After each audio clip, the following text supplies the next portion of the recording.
Tandur municipal council సమావేశం రసభాసగా మారింది. సమావేశంలో కౌన్సిల్ సాక్షిగా ఎమ్మెల్యే ఎమ్మెల్సీ మధ్య మాటల యుద్ధం కొనసాగింది.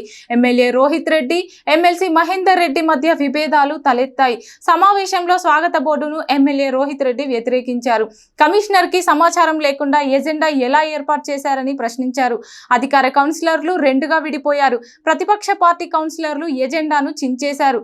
సమావేశంలో ఒకరిపై ఒకరు విమర్శలు చేసుకున్నారు. దీంతో సమావేశం గందరగోళంగా మారింది. అయితే సభను ప్రశాంతంగా నడిపించేందుకు ఎంత ప్రయత్నించినా విమర్శలతో కొనసాగింది. అయితే ఎమ్మెల్యే ఎమ్మెల్సీ వర్గం నేతలు మక్సూద్, నాయిమ్ అప్పు దాడి చేసుకున్నారు. మరోవైపు చైర్మన్ అక్రమాలకు పాల్పడుతుందని ప్రతిపక్ష నేతలు Srinivas Reddy, Prabhakar, Somu, Asif chairman down down అంటూ నినాదాలు చేశారు. చైర్మన్ తీరును తప్పుపట్టారు. చైర్మన్ నిధులను అక్రమాలకు పాల్పడుతున్నదని మండిపడ్డారు. చైర్మన్ స్వప్న వెంటనే రాజీనామా చేయాలని డిమాండ్ చేశారు. మరోవైపు అధికార పార్టీలకు చెందిన కౌన్సిలర్లే గొడవ పడటంతో ప్రజలు ఏంటని ప్రశ్నిస్తున్నారు. తాండూరులో ఇంకా ఎమ్మెల్యే ఎమ్మెల్సీ వర్గాలు గ్రూప్ రాజకీయాలు వదిలి అభివృద్ధిపై దృష్టి పెట్టాలని ప్రజలు కోరుతున్నారు.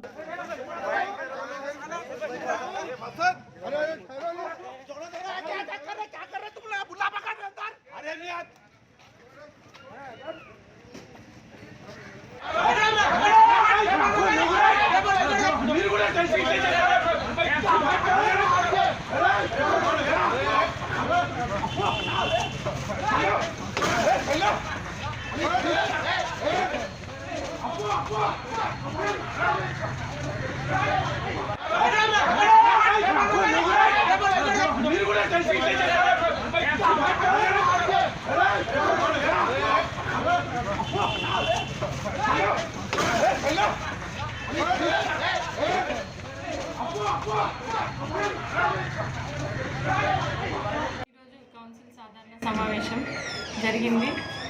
మా పార్టీ నాయకులు అధిక మెజారిటీ ఉన్నందువల్ల కౌన్సిల్ ఎజెండా పాస్ అయిపోయింది, ఆమోదం పలకడం జరిగింది.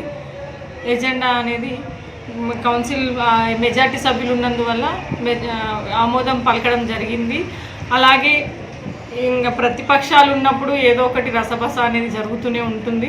కానీ ప్రజలకు తెలియజేయాల్సింది ఏంటంటే, ఏది ఏమైనా ఎలాంటి అభివృద్ధికి ఎవరు అడ్డం పడినా మేమందరము మా టీఆర్ఎస్ పార్టీ నాయకులందరూ ముందలుండి, మా కౌన్సిలర్స్ అందరూ ముందుండి తాండూరు అభివృద్ధి మాత్రం తప్పకుండా చేస్తామనేది ప్రజలందరికీ తెలియజేస్తున్నాను.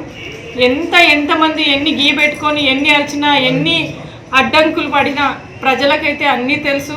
నిజానిజాలు ఏంటి అనేది ప్రతి ఒక్కరికి తెలుసు. కాబట్టి అవినీతి అనేది ఎంతమంది ఆరోపణలు చేసినా నిరూపించిన తర్వాత ఆ మాట మాట్లాడాలని ప్రతి ఒక్కరికి నేను తెలియజేస్తున్నాను.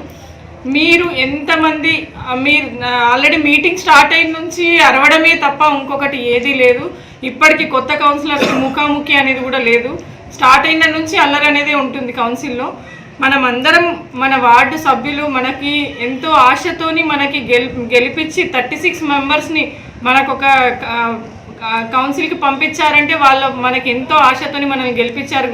అది మనం దృష్టిలో పెట్టుకొని ప్రతి ఒక్కరూ అభివృద్ధికి పాటుపడాలని ప్రతి ఒక్కరిని తెలియజేస్తున్నాను. ఇక నుంచైనా ఇలాంటి గొడవలన్నీ ఆపేసి మీ వార్డులలో ఉన్నటువంటి సమస్యలపైన అభివృద్ధిని చేస్తారని ప్రతి ఒక్కరికి తెలియజేస్తూ